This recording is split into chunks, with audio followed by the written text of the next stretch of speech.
Gi-hun's decision to take his own life at the end of the third season of Squid Games is not the issue with the ending. Hi, editors note. There's gonna be some point in this video where I'll start speaking about Jin Woo from Solo Leveling when I'm supposed to be talking about Sang-woo. I just caught that, and I'm not redubbing the fucking audio. I'm not putting in more effort than they put in writing for the show. So, if I ever start talking about Jin Woo, just know I meant to say Sang-woo. Oopsies. Let's stop that. Let's nip that one right in the bud right here. I've seen a lot of discourse surrounding Netflix's decision to continue Squid Games after its first original season. And for the sake of this video, let's put all that to the side, because truthfully and wholeheartedly, I think there's not a single person on this earth that genuinely believed that Squid Games needed a second and third season, even though the second and third season, let's be real, they were filmed and shot and wrote together. This is not a case of which they plan things out to happen in sequential order. No, this is essentially one show cut in half. But Gi-hun's decision to take his own life at the end of Squid Game Season 3 is not the issue with the ending. The issue is everything leading up to that moment. The issue is with the entire side plot that takes up half of the run. Matter of fact, let's start with this one. Let's talk about our favorite detective boy. Now, me personally, this plot exists to do nothing. Did it serve the main theme that I am believing? Again, I could be wrong on this, but I truthfully and wholeheartedly believe that the main theme that the writer was attempting to get across for season 3 of Squid Games, the older generation needs to learn how to step aside and truthfully learn to promote and push and believe in and creating a better world for the next generation. That's what the baby is supposed to represent. That's why Gi-hun is so stuck trying to maintain that baby's life. Even though if we set even a modest of realism into the show, which Squid Games unfortunately does have that problem of leaning too heavily on to wanting to be serious, but also silly and goofy. And trust me, that is a big issue with season 2 and 3, especially that jump rope scene where they decide if it wants to toe the line of being a silly, fun game show, or hey, this is heartbreaking and we're watching humans at their absolute worst. Especially that don't talk about jump rope, man. That shit was ass. But regardless of that point, I think this show mishandles and sloppily slaps together in an attempt to leave you with an emotional ending. I think the worst part about all this is because the main conflict of Gi-hun and the frontman, their, let's say, competing beliefs of the frontman believing that you have to take a life to preserve your own, that, hey, when it comes down to it, you need to keep moving before all else. It's like what they say when you take a plane. You have to put your own oxygen mask on before you put another's on. While Gi-hun tends to be more selfless. He wants to help people, even though his whole issue that he goes throughout the second and third season is Gi-hun tries desperately. He wants to be a hero. He wants to help people along with getting his piece of revenge. And I feel like that point is not being talked about, because for all the issues that I have with the third season, Gi-hun, if I look at it from a point by point perspective, if I think about what the creator is trying to get across with Gi-hun, on paper I really like it, but in execution, Gi-hun is really relegated to a side character throughout this whole entire back half of season 2 of the third season, if you will. Gi-hun fails miserably, right? And I feel like that's a reasonable conclusion for Gi-hun to fall into a depressive spiral after your big rebellion attempt is shot down and seemingly you're kept alive for no other reason but to suffer. To me, I interpreted the frontman's decision to keep Gi-hun alive is to, hey, let's see you put the metal where your mouth is. Let's see you stand 10 toes down. And do you truthfully believe? Do you have faith in humanity? Faith and humanity. The same words he told to Gi-hun when he decided to take the knife and head downstairs. But remember, Gi-hun did not use the knife. He did not take the easy way out. He did not slit everybody's throat so he can live with the baby. Gi-hun believed that there was a way to preserve as many people as possible. Now, did that happen? Absolutely not. And that's one of the issues I have with this whole concluding piece, is that, again, to me, it's so just upsetting when you look at it overview, because one of the things that you would expect from that second season ending, when Gi-hun and the other players were going completely hostile takeover revolution, is, hey, they hit a point where they hit a logical wall. we don't have enough ammo to continue this fight, and that ends to be their undoing. That ends with Gi-hun deciding to take all the issues that his plan did in fact have, bottling them up and placing them on the one individual he could reasonably blame for his failure. That is a logical and realistic conclusion for the show. However, when I take that into account and I have to think about the fact that that baby somehow lived 2 whole days without being properly cared for. The baby, when did they show changing the baby's diapers? When did they show them feeding the baby outside of that one scene? Because remember, babies need intensive care the moment they're born, and that baby is stuck in this condition with Gi-hun in player 222's filthy ass clothes. And you want me to believe that the baby especially survived the Squid Game conflict unscathed? Are you serious right now? For a show that's mostly grounded and somewhat understanding of its characters and the situations that they find themselves in, my biggest issue with this season is that it expects us to suspend our disbelief to assume that this child is going to survive all of these events. That completely takes me out of my support and enjoyments of the ending. You want to talk about another thing that takes me out the ending? Let's talk about old detective buddy old pal, the dude who somehow miraculously survived being shot off a cliff. What does he do this whole season? Gun to the back of your head, name 5 things he does this whole season. Literally nothing. He sits on a boat.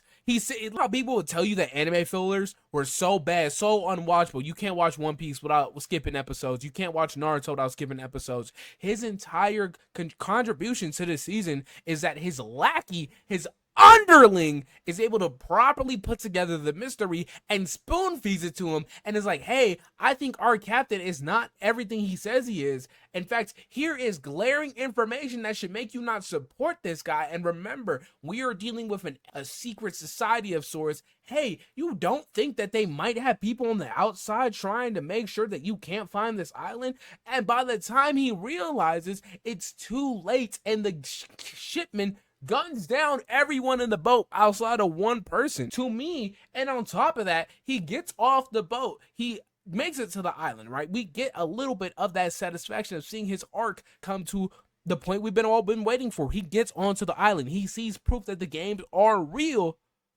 for 15 whole ass minutes in universe. Through our perspective, the last 2 minutes of that episode, he gets to look at the outskirts of the island and sees his brother. He shoots the window down, and we get a, why would you do this? And that's it. And I understand people are going to love to say that Squid Games is not a happy ending. And in fact, we were told that season 3 was not going to be a happy ending from the very beginning. But my issue is, that's not an ending. That to continue to what theme does that push?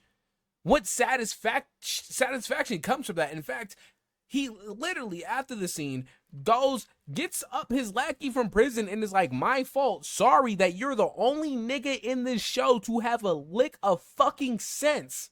And then by proxy of having to become the caregiver for 222's child, he's by extension gains unlimited access to 45.6 billion won. I could have the number wrong, but think about it like this.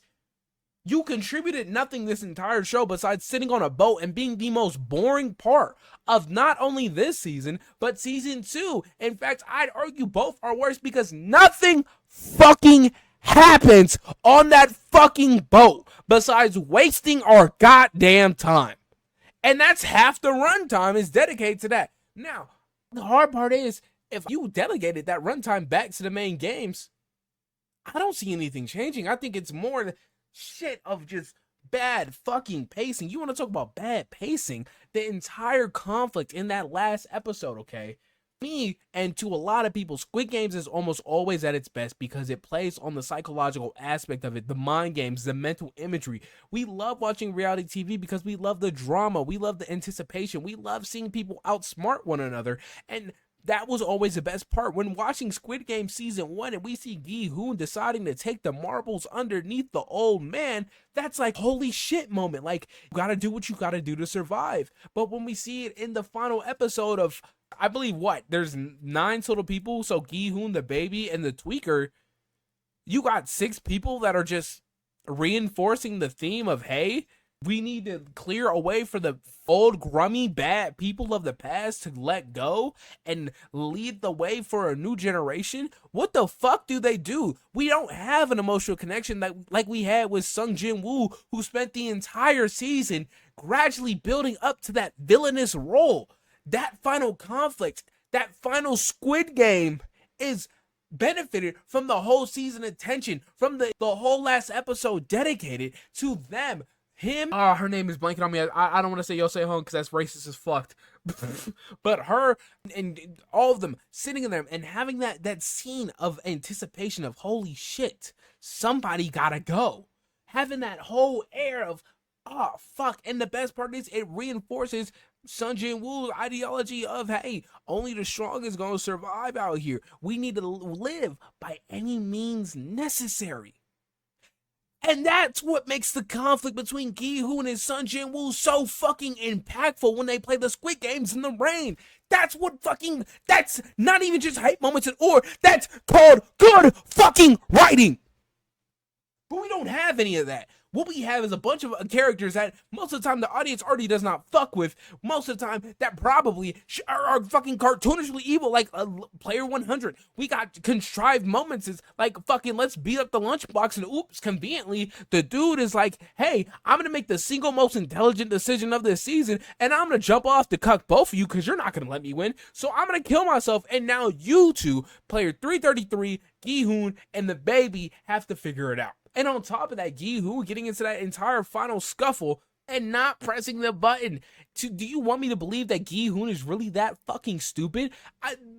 Maybe, because he has proven to be a little bit overbearing, overpowering, having too much on his head to think, a little bit delusional, if you will, to think that he can go out and he can do a lot of the things that a normal average Joe couldn't. But to have that happen is frustrating, to say the least.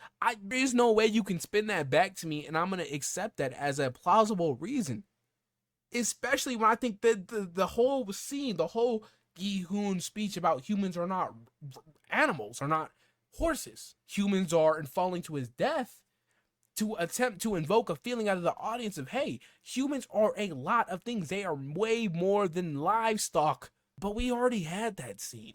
In fact, we had this scene with Gi-hun and the old man back in season 1 after Gi-hun already won the game. Gi-hun is at the fucking peak. He survived. He is traumatized. But he comes and he talks to the old man and they place a bet on if that old hobo outside, if he's going to freeze to death or is humanity going to come together and support one another? And humanity comes together. We have that moment of Gi-hun's ideology being tested and proven right. And then again, later on in the same fucking season, during hide and seek, when we have the mom and son combination in which the mom decides to kill her own son to protect that new life, that new hope for a future. To me, that was the single most impactful scene. And then we have 4 fucking episodes of dick butt debauchery, bukkake right after. What the fuck were they cooking? What the fuck what was the point? And I get it, we have to build up towards American Squid Games, and I do understand that allegedly the original ending, Gi-hun was going to dip and get to see his daughter, but that's not the ending we have. And in truth, I'd go as far to say I love everything that happens after the 6-month time skip. I think all of that is really fucking great. And in fact, I wouldn't even say Squid Games has a bleak ending if we be real for a second. Gi-hun's ass was not stopping them fucking. It was gonna happen regardless. But if I put that to the side, I wouldn't even say Squid Games has a bleak ending. We have a definitive push for hope in the future. And not hope as in, hey, things are going to become better because like the blew up, the VIPs made it off scot-free, all of which were going to realistically happen above all else. But we have hope that the people Gi-hun was with, right, that detective dude, his little gang of cronies, his daughter, which Gi-hun finally decides that, remember, holy shit, I'm a fucking dad. When handed up the plot, baby, that should be dead as hell right now. But he decides to remember that, hey, I was a father once. Now, do I believe that Gi-hun, if anything happens to him, he always had that plan of sending it back to his daughter? Part of me wants to believe in my own head, Kenny, that, yeah, more or less his daughter would have got a good chunk of his shares as one final, hey, I'm sorry I couldn't be there for you, but I'm sorry this video comes across as me rambling, even though I'm gonna try to edit it down. But that's my biggest issue with Squid Game season 3, is that it's very clunky. It doesn't fit together, and when you waste half your runtime on a plot line that doesn't get fucking resolved in a satisfying way. And I don't mean some, oh, this is a meta narrative, so you're not supposed to be satisfied. No, fuck that. You're not selling me on that bullshit. Take that shit, and then, like, it's the worst part of the fucking show. You take it out of the show, and what changes? We know fuck all about the front man. If we're gonna assume that the front man changes ways because of Gi-hun, none of that has to do with his brother, besides him probably sitting there like, fuck yeah, a baby little nigga. What does any of that serve? Again, the main theme, even though like it's predictable once they introduce the baby, again, I don't have an issue with shows being predictable. I have an issue with shows that are predictable and the execution is fucking ass. Was it really necessary for the whole scene? And again, I share a lot of the criticisms with the VIPs. I think they're mostly whatever. They're cringy, they're corny. The most obvious, hey, look, right, this America, we're speaking about America, you know, ideas and their, you know, struggles with capitalism and how they've negatively impacted South Korean society throughout many of the years, right? I get that and I understand that, and I'm gonna keep it real with you. The main issue people have with them are their bad acting. I personally don't care for it. Like, whatever. I think a lot of y'all saying that shit took y'all out the show. That's bitching. That is straight monkey babble. That's what it feels like hearing people talk about the VIPs killing the show for them. But my main issue is that a lot of the shit that happens in season 3 are fine on paper. But when I look into how we got here through the narrative, what the fuck are we doing? Unsatisfying narrative decisions is, I think, the theme for season 3, especially when we look at player 222 and the people that surrounded him. I'm so sorry, surrounded her. We had player 120, the MV fucking P, like, the fight choreography, hey, it went up tenfold, and when 120 was knocking him around on screen, holy shit, I was like, fuck. But you mean to tell me the only reason they survived that entire shootout was so they can lead up to the scene of the baby being born and then to die right after, completing whatever influence they had in the narrative? Like, come on, what fucking purpose does that serve? What sounded like whatever, man. I this is mostly me ranting, but I feel like I need to get this off my chest. It's like, yes, I can understand the main theme that the season was trying to get across, but I can understand it and also think that the way they chose to execute it was utterly fucking ass. Now, to talk about something that I actually liked from season 3, I thought the games outside of jump rope, I think jump rope was horrifically undone, and especially like when they want to lean in on, hey, we're silly goofy game show. I thought it worked for the triathlon. I thought it worked for them because it's supposed to be, hey, we got this. It's easy. They're still supposed to believe that they have a really good chance at winning. But every moment after that, no. Hide and seek, one of the greatest games in the series. I felt it was, especially the way it was shot, you felt the thrill. You felt everything the players felt on the screen trying to dip, duck, and dodge and weave, especially when 100 had to put the blood on his face to blend in. I was taking it back a little bit. And then we got Sky High Squid Game. I don't got anything to say outside of the fact that, why did we spend 2 episodes here? Why did we spend what spent the whole episode for them to reinforce that, hey, we're going to do an inherently biased democratic process to decide who we're going to eliminate. You know, they did it during the voting, and there is probably a greater theme that at this moment I'm not considering that ties into. I would just say I would put under American influence just simply due to that. Like, I don't know, fuck it. Let's throw it in that basket. Someone way more interested in looking deeper into the series and the South Korean American history can go ahead and point that out in the comments. Go ahead, do your best. But for me, a lot of it felt like lollygagging. A lot of it felt like we're wasting our fucking time here. I didn't feel the tension until it got to the last group. And then we had the instances of 333 pushing the old dude off. When, especially, like, I can't articulate it. It just felt like a lot of it was just shit. We put these characters into a position without thinking about the consequences and how we're going to navigate and properly utilize the characters in this position. We threw a bunch of them in a room, and then we were like, fuck, how do we make them go to the next platform? But above all else, let's ignore season 3 or season 4, whatever, American Squid Games, and why the fuck are a bunch of Americans playing Dai Doji? It's like, what I fucking want. Would I go to would I go to what's a good example? Would I go to Hawaii, right? And expect them to be doing New York as drill and boom bap. Like, what do they know about that? What the fuck would they know about that? But again, this is just my take. I don't know. I don't really talk about media franchise and like shit on, and I could be wrong with this because I'm not too refined in my analyses. Again, I only watched it once, and hopefully I'm never gonna touch that shit again. But Squid Games, again, I'm very upset for how they chose to land the boat, how they chose to, like, this shit rock the boat. It did not stick the landing in any way, shape, or form. I think this is easily not the entire worst, but a very unsatisfying way in which the show could have concluded. But if you think otherwise, hey, go ahead and leave a comment down below. Tell me I'm wrong. Hey, we can entertain a conversation, of course, as long as y'all are going to be chill. And yeah, take care. Keep yourself safe and your family, and have a damn good one. We change, we chomp, and we out.